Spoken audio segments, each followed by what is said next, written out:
MM news நேயர்களுக்கு வணக்கம். இன்றைய மதிய நேர பிரதான செய்திகள். முதலில் தலைப்புச் செய்திகள்.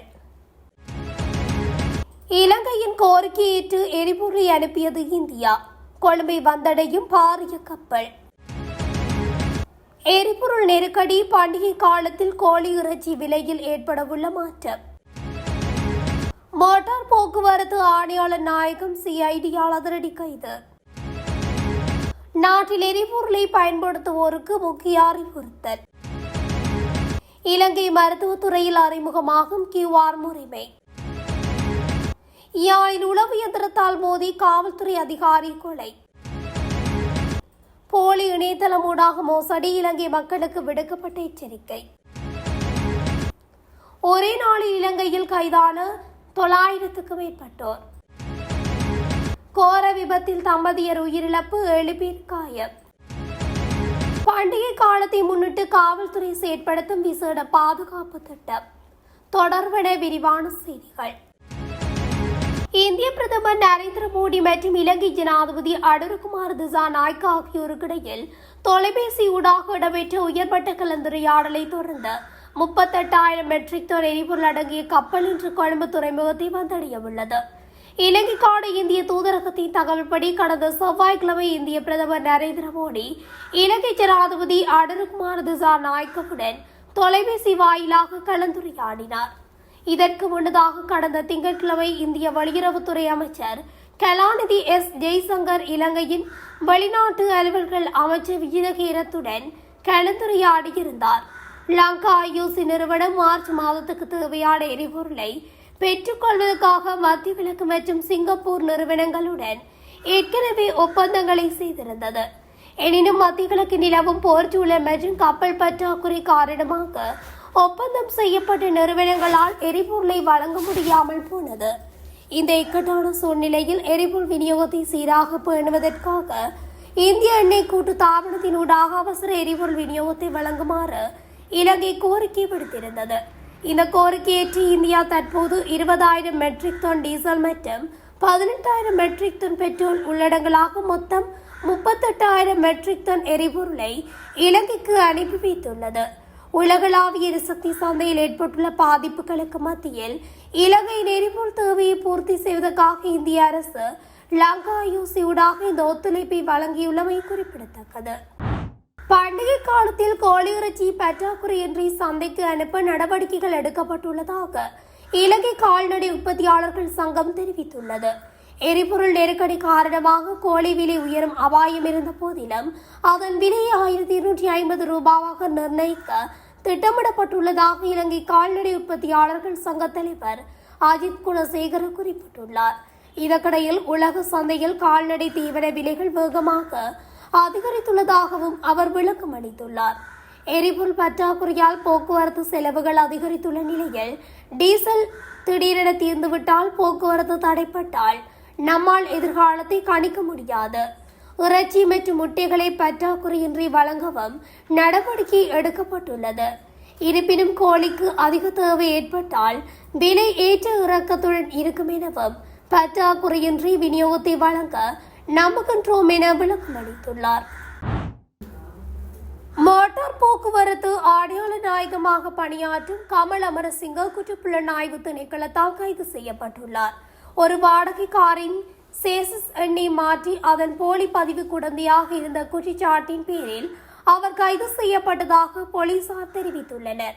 கமல் அமரசிங்க குற்றப்புலனாய்வு துறையின் நிதி புலனாய்வு பிரிவினரால் கைது செய்யப்பட்டு இன்று நீதிமன்றத்தில் முன்னிலைப்படுத்தப்பட உள்ளார்.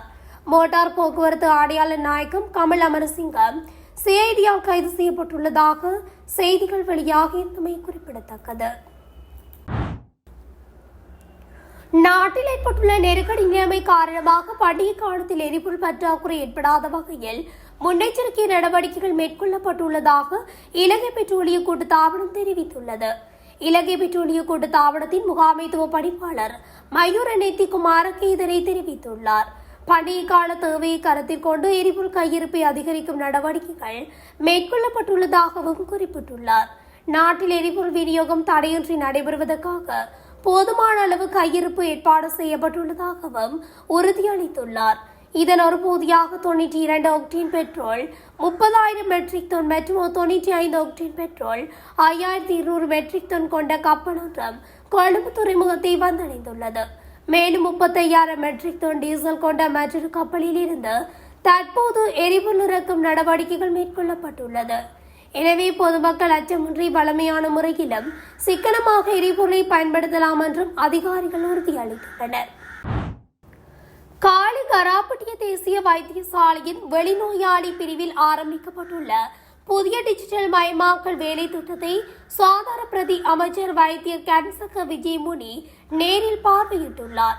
மருந்து பெற்றுக் கொள்வதற்காக நோயாளர்கள் நீண்ட வரிசையில் காத்திருந்து எதிர்நோக்கும் அசௌகரியங்களை தவிர்ப்பதற்காகவே இந்த ஸ்மார்ட் டோக்கன் முறைமை நடைமுறைக்கு வந்துள்ளதாகவும் தெரிவிக்கப்பட்டுள்ளது.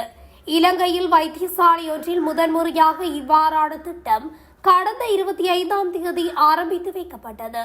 இந்த நடைமுறையினால் நோயாளர்களுக்கும் வைத்தியசாலை ஊழியர்களுக்கும் கிடைத்துள்ள வசதிகள் குறித்து பிரதி அமைச்சர் கேட்டறிந்ததுடன் இத்திட்டத்தை மேலும் முறைப்படுத்துவதற்கு தேவையான ஆலோசனைகளையும் அதிகாரிகளுக்கு வழங்கியுள்ளார். இது ஒரு முன்னோடி திட்டமாகவே பார்க்கப்படுகின்றது. எதிர்காலத்தில் இதனை QR முறைமை ஊடாக மேலும் மேம்படுத்த நடவடிக்கை எடுக்கப்படும் என கராப்பட்டிய தேசிய வைத்தியசாலையின் பணிப்பாளர் விசேட வைத்திய நிபுணர் SDUM ரங்க தெரிவித்துள்ளார். இதன் மூலம் வெளிவாரியாக மருந்து பெறுவதற்கும் இதே முறைமையை நடைமுறைப்படுத்த உத்தேசிக்கப்பட்டுள்ளதுடன் முப்படையினர், போலீசார், மதகுருமார்கள், ஓய்வூதியதாரர்கள் மற்றும் சிரேஷ்ட பிரஜைகளுக்காக இந்த நடைமுறையில் விசேட முன்னுரிமை வழங்கப்பட்டுள்ளது. புதிய டிஜிட்டல் முறையின் கீழ் நோயாளர்கள் தங்களது மருந்து சீட்டை பெற்றுக்கொண்டு மருந்து விநியோகத்துக்கும் இடத்தில் தகவல்களை சமர்ப்பிக்க வேண்டும். அதன் பின்னர் அவர்களுக்கு டோக்கன் ஒன்று வழங்கப்படும். இதனைத் தொடர்ந்து குறித்த இலக்கம் அழைக்கப்படும் போது மருந்துகளை பெற்றுக்கொள்ள முடியும் என சுகாதார அமைச்சு தெரிவித்துள்ளது. யாழ்ப்பாணத்தில் சட்டவிரோதமாக மணலேற்றி சென்ற உளவு இயந்திரம் மோதியதில் காவல்துறை அதிகாரி ஒருவர் உயிரிழந்துள்ளார். கொடிகாமம் பகுதியில் வீதி சோதனை நடவடிக்கையில் ஈடுபட்டிருந்த காவல்துறை குழுவினர் மணலேற்றி வந்த உளவு இயந்திரத்தை மறிக்க முயன்றுள்ளனர்.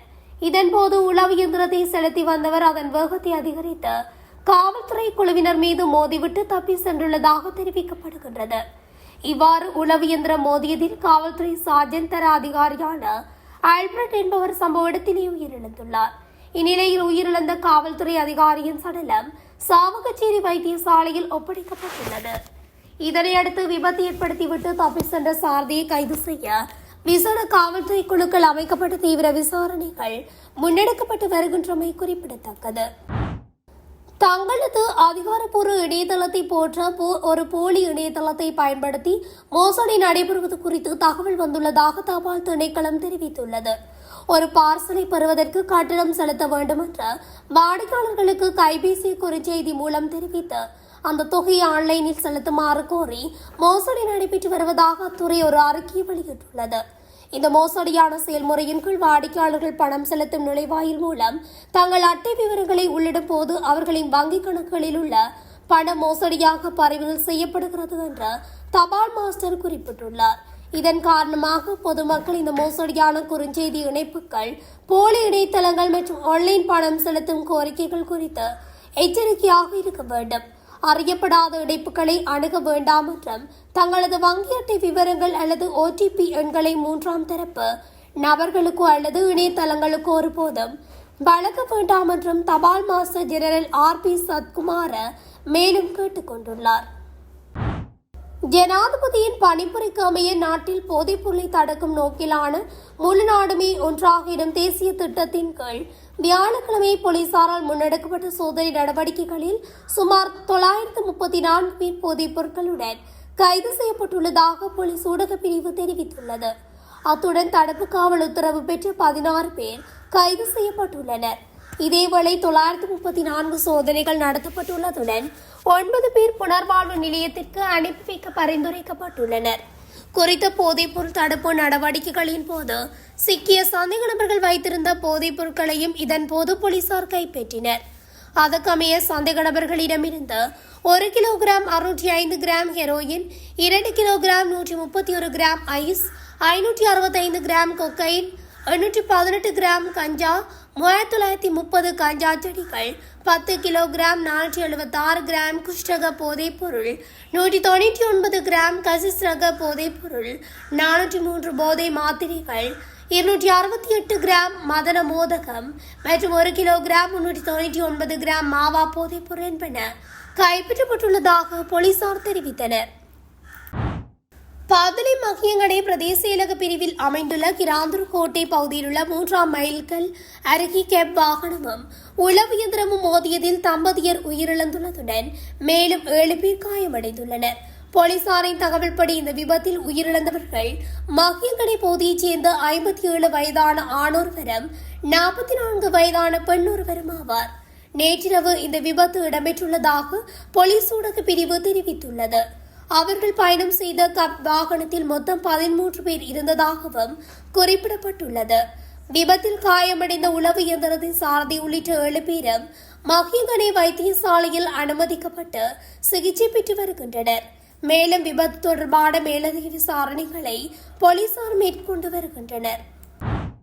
புதுவருட பண்டிகை காலத்தை முன்னிட்டு பொதுமக்களின் பாதுகாப்பை உறுதிப்படுத்தும் வகையில் நாடளாவிய ரீதியில் விசேட பாதுகாப்பு மற்றும் போக்குவரத்து திட்டங்கள் நடைமுறைப்படுத்தப்பட்டுள்ளதாக போக்குவரத்து மற்றும் வீதி பாதுகாப்புக்கு பொறுப்பான பிரதி காவல்துறை அதிபர் WPJ சேனாதீர தெரிவித்துள்ளார். குறித்த நடவடிக்கை ஏப்ரல் 1ஆம் தேதி முதல் செயல்படுத்தப்பட உள்ளது. அதன்படி பண்டிகை காலங்களில் போக்குவரத்து அதிகாரிகள் மற்றும் பாதுகாப்பு அதிகாரிகள் அதிக எண்ணிக்கையில் சேவையில் ஈடுபடுத்தப்படுவார்கள் என்றும் தெரிவித்துள்ளார். கொழும்பு உள்ளிட்ட முக்கிய நகரங்களில் உள்ள தொடருந்து நிலையங்கள் மற்றும் பிரதான பேருந்து நிலையங்களிலும் போக்குவரத்து கட்டுப்பாட்டு திட்டங்களும் பாதுகாப்பு நடவடிக்கைகளும் செயல்படுத்தப்படும் எனவும் கூறியுள்ளார். இந்த சிறப்பு நடவடிக்கை ஏப்ரல் 1ஆம் தேதி முதல் செயல்படுத்தப்பட்டு பண்டிகை காலம் முடிந்து மக்கள் தங்கள் கிராமங்களில் இருந்து நகரங்களுக்கு திரும்பும் வரை செயல்படுத்தப்படும் என பிரதி காவல்துறை அதிபர் மேலும் தெரிவித்துள்ளார்.